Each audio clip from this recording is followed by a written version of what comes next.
Alchemist. Sweeten contents to milk. வணக்கம், இது மின்னம்பலம். நான் விஷால் பொலிபர். நேற்று தமிழக முதலமைச்சர் மு.க. ஸ்டாலின் சட்டமன்றத்தில் 110 விதியின் கீழே ஒரு அறிக்கையை சமர்ப்பிச்சிருந்தார். குறிப்பாக கடந்த 60 ஆண்டுகளாக பார்த்தீங்கன்னா தமிழ்நாடு வைக்கக்கூடிய இந்த மாநில சுயாட்சி தொடர்பான விஷயங்கள் அது அடுத்த கட்டத்தை நோக்கி செல்றதை நம்மளால பார்க்க முடியுது. ஏற்கனவே பார்த்தீங்கன்னா 1969ஆம் ஆண்டு அன்றைய முதலமைச்சரான கலைஞர் அவர்களால் ராஜமன்னார் குழு அப்படின்ற ஒரு குழு அமைக்கப்பட்டது. ஒன்றிய மற்றும் மாநில அரசுகளினுடைய உறவுகளை பற்றியும் இந்த அதிகார பகிர்வை பற்றியும் அந்த குழுவினுடைய ஒரு முக்கியமான ஒரு நோக்கமாக இருந்தது. அந்த அறிக்கையானது பார்த்தீங்கன்னா 1974ஆம் ஆண்டு சமர்ப்பிக்கப்பட்டது. அதன் பிறகு தற்பொழுது பார்த்தீங்கன்னா ஒரு உயர்நிலை குழுவையும் தமிழ்நாடு அரசு ஓய்வு பெற்ற முன்னாள் நீதிபதி குரியன் ஜோசப் அவர்கள் தலைமையில் அமைச்சிருக்காங்க. இந்த குழுவானது பார்த்தீங்கன்னா இந்த வருகின்ற ஜனவரி மாதம் இடைக்கால ஒரு அறிக்கையை வெளியிடுவாங்க. அது மட்டும் இல்லாமல் 2 ஆண்டுகள் கழித்து முழுமையான ஒரு அறிக்கையும் அவங்க சமர்ப்பிப்பாங்க. குறிப்பாக இந்த மாநில சுயாட்சி தொடர்பான இந்த அறிவிப்புல சில முக்கியமான விஷயங்களை நம்ம பார்க்க வேண்டியதா இருக்கு. அது மட்டும் இல்லாம குரியன் ஜோசப் அவர்களுடைய கடந்த கால செயல்பாடுகளை பற்றியும் இந்த காணொலியில நம்ம தெளிவா பார்க்க போறோம். சம்மர் ஹாலிடேஸ் வந்தாச்சு, நம்ம ஜிடி ஹாலிடேஸும் வந்தாச்சு. GT holidays, south India's #1 travel brand. முதலமைச்சர் அறிவிச்சிருக்கக்கூடிய இந்த அறிக்கையானது எந்த மாதிரியான ஒரு காலகட்டத்தில் தமிழ்நாட்டினுடைய அரசியல் சூழல் இருக்குது அப்படின்னு பார்த்தீங்கன்னா, கடந்த ஒரு 2 மாதங்களாகவே தமிழ்நாடு சந்தித்திருக்கக்கூடிய இந்த மாநில உரிமை சார்ந்த பல்வேறு சிக்கல்களுக்கு இடையில தான் இந்த அறிக்கையானது சமர்ப்பிக்கப்படுது. குறிப்பாக பிப்ரவரி மாதம் ஒன்றிய அமைச்சர் தர்மேந்திர பிரதான் அவர்கள் புதிய கல்விக் கொள்கையில் இருக்கக்கூடிய சில நிபந்தனைகளையும் மும்மொழி கொள்கையை ஏற்றுக்கொண்டால்தான் உங்களுக்கு சமகர சிக்ஷா அபியான் திட்டத்தின் கீழே உங்களுக்கு வர வேண்டிய அந்த 2152 கோடி வழங்கப்படும் அப்படின்றத ஓப்பனாகவே பிரஸ் மீட்ல பகிரங்கமா அறிவிச்சிருந்தார். அந்த ஒரு விஷயமா இருக்கட்டும், தமிழ்நாடு சட்டமன்றம் அனுப்பிய கிட்டத்தட்ட 10க்கும் மேற்பட்ட மசோதாக்களுக்கு ஆளுநர் அவர்கள் கடந்த 2-3 வருடங்களாகவே எந்த விதமான பதிலையும் அளிக்காம அதன் மீது எந்தவித நடவடிக்கையும் இல்லாம பல்வேறு விதமான நெருக்கடிகளை கொடுத்துக்கிட்டு இருந்தாரு. அதன் பிறகு தமிழ்நாடு அரசு சார்பாக ஒரு வழக்கு உச்சநீதிமன்றத்தில் கொடுத்து அதன் பிறகு உச்சநீதிமன்றம் பார்த்தீங்கன்னா ஆளுநருக்கு கடுமையான கண்டனங்களை தெரிவிச்சிருந்தாங்க. அதன் பிறகு டீலிமிட்டேஷன் அப்படின்ற, அதாவது தொகுதி மறுவரையின் மூலமாக தமிழ்நாட்டினுடைய அந்த பிரதிநிதித்துவம் குறைவதற்கான வாய்ப்புகள் அதிகமாக இருக்கக்கூடிய ஒரு காலகட்டம். இதை தாண்டி கடந்த 7-8 வருடங்களாக பார்க்கும்பொழுது நீட் தேர்வு தமிழ்நாட்டிற்கு விலக்கு வேண்டும் அப்படின்ற மாதிரியான போராட்டங்கள் நடக்குது. ஸோ இப்படி மாநிலம் சார்ந்த பல்வேறு நெருக்கடிகளுக்கு மத்தியில தான் இந்த அறிக்கையானது மிகவும் முக்கியத்துவம் வாய்ந்த ஒரு விஷயமா இருக்கு. இந்த நெருக்கடிகளுக்கான ஒரு முக்கியமான காரணம் என்னன்னு பார்க்கும் பொழுது இந்தியாவினுடைய கட்டமைப்பு சார்ந்த சில விஷயங்களும் ஒரு முக்கியமான காரணமா இருக்கு. குறிப்பாக இந்தியாவினுடைய துறைகளானது பார்த்தீங்கன்னா சப்ஜெக்ட் அப்படின்ற அடிப்படையில் 3 விதமான பட்டியலில் கொடுத்துருக்காங்க. ஒன்று ஒன்றிய பட்டியல், அடுத்து பொதுப்பட்டியல், மூன்றாவது மாநில பட்டியல். இதில் ஒன்றிய பட்டியல் எடுத்துக்கிட்டோம்னா கிட்டத்தட்ட 100க்கும் மேற்பட்ட சப்ஜெக்ட்ஸ் அதில் இருக்கு, அதாவது 100க்கும் மேற்பட்ட துறைகள். அதே பொதுப்பட்டியல் எடுத்துக்கிட்டோம்னா 52 துறைகள் இருக்கு. அதே மாநில பட்டியல் எடுத்துக்கிட்டோம்னா 61 துறைகள் இருக்கு. இதில் முக்கியமாக பார்க்க வேண்டியது என்னன்னா, ஒன்றிய பட்டியலில் இருக்கக்கூடிய விஷயத்தை மாற்றணும் அப்படின்னா அதற்கு பாராளுமன்றத்துக்கு மட்டும்தான் முழு அதிகாரமும் இருக்கு. இதே மாநில பட்டியலை நம்ம எடுத்துக்கிட்டோம் பார்த்தீங்கன்னா அதில் இருக்கக்கூடிய எல்லா விஷயங்களுமே திருத்தறதுக்கும் சரி, அது சார்ந்த சட்டங்களும் சரி, அதுக்கு மாநில அரசுக்கு முழு அதிகாரம் இருக்கு. ஆனால் இதில் இன்னொரு முக்கியமான விஷயம் பார்க்க வேண்டியது என்னன்னா, மாநில பட்டியலில் இருக்கக்கூடிய பல்வேறு விஷயங்களை பொதுப்பட்டியலுக்கோ அல்லது ஒன்றிய பட்டியலுக்கோ மாத்திரத்துக்கு இந்தியாவினுடைய பாராளுமன்றத்துக்கு முழு அதிகாரமும் இருக்கு.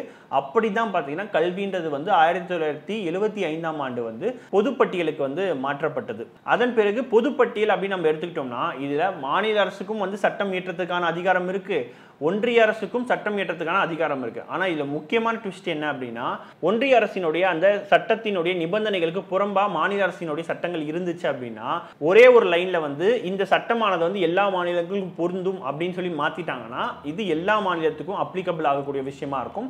நம்ம தமிழ்நாட்டுக்குன்னு ஒரு சட்டம் இயற்றினா அது செல்லுபடி ஆகாம போயிடும். இந்த அடிப்படையில் தான் முதல்வர் மு.க. ஸ்டாலினுடைய இந்த தீர்மானம் அப்படின்றது ரொம்பவே ஒரு முக்கியத்துவம் வாய்ந்த ஒரு விஷயமா இருக்கு. அதுலயும் குறிப்பா பாத்தீங்கன்னா கல்வி சார்ந்த விஷயங்களை பார்க்கும் பொழுது அது பொதுப்பட்டியல் இருக்கிறதுனால மாநில அரசுக்கும் அது சம்பந்தமான நிலைப்பாடுகளை எடுக்கிறதுக்கான எல்லா உரிமையும் இருக்கு.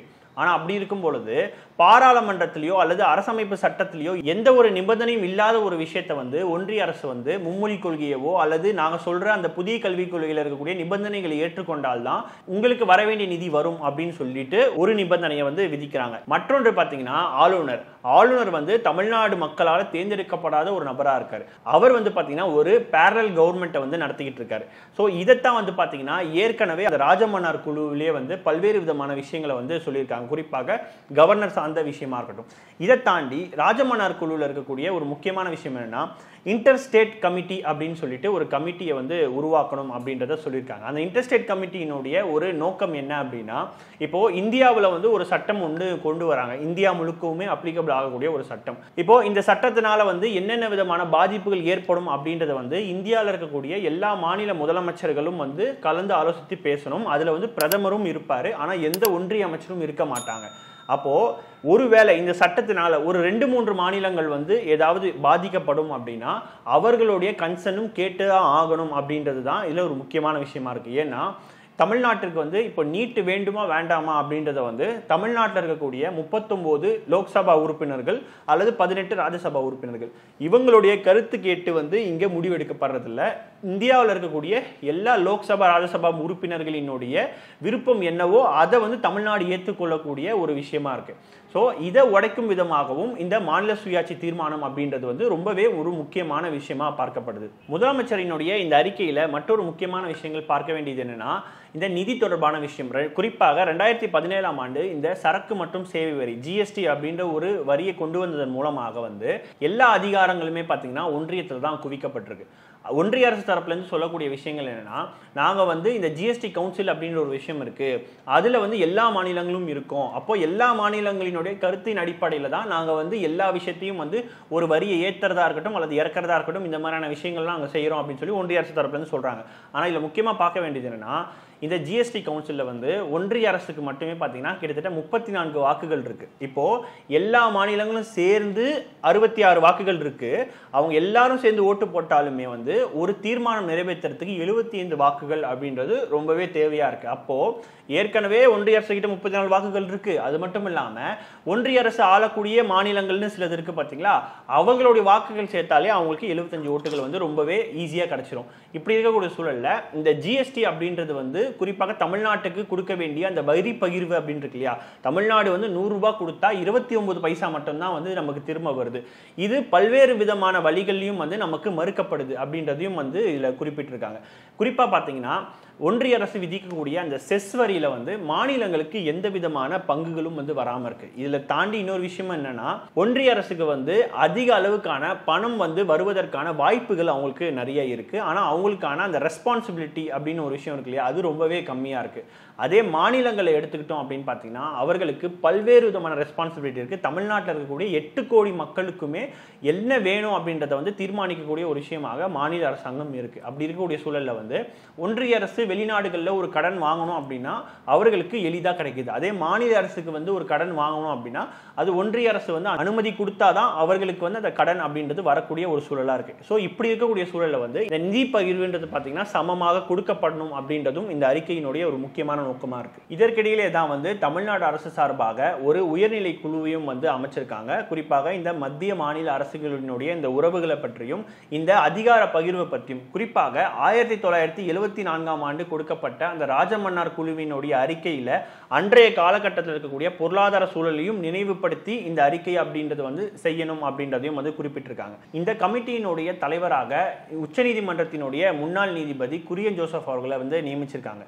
இவர் கடந்த கால வரலாறு நம்ம பார்க்கும் பொழுது கேரளாவினுடைய நீதிபதியாக 2000ஆம் ஆண்டிலிருந்து 2010ஆம் ஆண்டு வரைக்கும் இருந்திருக்காரு. அதன் பிறகு ஹிமாச்சல் பிரதேசத்தினுடைய தலைமை நீதிபதியாக 2010லிருந்து 13 வரைக்கும் இருந்திருக்காரு. அதன் பிறகு உச்சநீதிமன்றத்தினுடைய நீதிபதியாக 2013லிருந்து 2018 வரைக்கும் இருந்திருக்காரு. இவர் உச்சநீதிமன்றத்தினுடைய நீதிபதியாக இருக்கும் பொழுது ஒரு முக்கியமான ஒரு விஷயத்தை வந்து செஞ்சிருக்காரு. அது என்னன்னா, 2018ஆம் ஆண்டு கொலிஞ்சியத்தினுடைய அந்த நியமனம் தொடர்பான விஷயங்கள்ல வந்து ஒன்றிய அரசு தலையீடு அதிகமாக இருக்கு. அது மட்டும் இல்லாம உச்சநீதிமன்றத்துக்கு அதிக அளவுக்கான நெருக்கடிகள் வந்துகிட்டு இருக்கு அப்படின்றதையும் அன்றைய தலைமை நீதிபதியான தீபக் மிஸ்ராவுக்கு ஒரு கடிதமே எழுதியிருக்காரு. அது மட்டும் இல்லாம நீதிமன்றங்கள்ல இந்த மாதிரியான நெருக்கடிகளை நம்ம எதிர்வினை ஆற்றல அப்படின்னா வரலாறு நம்மள மன்னிக்காது அப்படின்றதையும் சொல்லியிருக்காங்க. அது மட்டும் இல்லாம சில வழக்குகள் குறிப்பாக பாத்தீங்கன்னா அதிகார மட்டத்தில் இருக்கக்கூடிய சில வழக்குகள் பாத்தீங்கன்னா யார் யாருக்கு போகணும் அப்படின்றதையும் தீர்மானிக்கிறாங்க. இது ரொம்பவே நியாயமற்ற ஒரு விஷயம் அப்படின்றதையும் குறிப்பிட்டிருக்காரு. குறிப்பாக சிபிஐ நீதிபதியான ஜஸ்டிஸ் லோயா அவர்களினுடைய படுகொலை அதுல பாத்தீங்கன்னா இன்றைய உள்துறை அமைச்சராக இருக்கக்கூடிய அமித்ஷா அவர்களுக்கு தொடர்பு இருக்கு அப்படின்றது ஒரு குற்றச்சாட்டு இருக்கு. அந்த வழக்கு யாருக்கு போகணும் அப்படின்னு சொல்லிட்டு வெளியிலிருந்து ஒரு சக்தி முயற்சி பண்ணுது அப்படின்றதையும் ஒரு குற்றச்சாட்டை அவர் வச்சிருந்தார். இது மட்டும் இல்லாம 2017ஆம் ஆண்டு ட்ரிபிள் தலாக் தொடர்பான ஒரு முக்கியமான ஒரு வழக்குக்கு இவர் நீதிபதியாக தீர்ப்பு எழுதியிருந்தாரு. அந்த வழக்கிலுமே பாத்தீங்கன்னா இவர் மாறுபட்ட ஒரு கருத்து தான் தெரிவிச்சிருந்தார். உச்சநீதிமன்ற நீதிபதிக்கு என்ன கருத்து இருக்கோ அதற்கு மாற்று கருத்து தான் எனக்கும் இருக்கு அப்படின்றதையும் சொல்லியிருக்காரு. அப்போ குரியன் ஜோசப் அவர்கள் கடந்த காலத்தை பொறுத்த வரைக்கும் நீதித்துறையில் இருக்கக்கூடிய பல்வேறு விதமான விஷயங்களுக்கு எதிராக அவர் குரல் கொடுத்திருக்காரு. நீதித்துறை சரியாக சமமாக செயல்படணும் அப்படின்னு சொல்லிட்டு பல்வேறு விதமான குரலும் கொடுத்திருக்காரு. இவர் பாத்தீங்கன்னா நீதிபதியாக ஓய்வு பெற்றதுக்கு அப்புறமா பாத்தீங்கன்னா கேரள அரசினுடைய ஆலோசகராகவும் இருந்திருக்காரு. குறிப்பாக அதானியினுடைய அந்த விளிஞ்சியம் போர்ட் தொடர்பாக. அதன் பிறகு தற்பொழுது தமிழ்நாடு அரசு நியமித்திருக்கக்கூடிய இந்த உயர்நிலை குழுவினுடைய தலைவராகவும் அவர் பதவியேற்றுக்கிறாரு. இந்த குழு தொடர்பாக எனக்கு ₹1 சம்பளம் வேண்டாம் அப்படின்றதையும் அவர் இன்றைக்கு அறிவிச்சிருக்காரு. ஒட்டுமொத்தத்தில் மாநில சுயாட்சி தொடர்பான தமிழ்நாடு அரசினுடைய இந்த அறிக்கை குறித்தும் தமிழ்நாடு அரசு நியமித்திருக்கக்கூடிய இந்த உயர்நிலை குழு குறித்தும் உங்களுடைய பார்வை என்னன்றதை கீழே கமெண்ட் செக்ஷன்ல சொல்லுங்க. தொடர்ந்து இணைந்திருங்கள். இது உங்கள் மின்னம்பலம். நான் விஷால் பொலிவர். நன்றி, வணக்கம். Milky Mist, sweeten contents to milk. Summer holidays வந்தாச்சு, நம்ம GT Holidays வந்தாச்சு. GT Holidays, South India's #1 travel brand.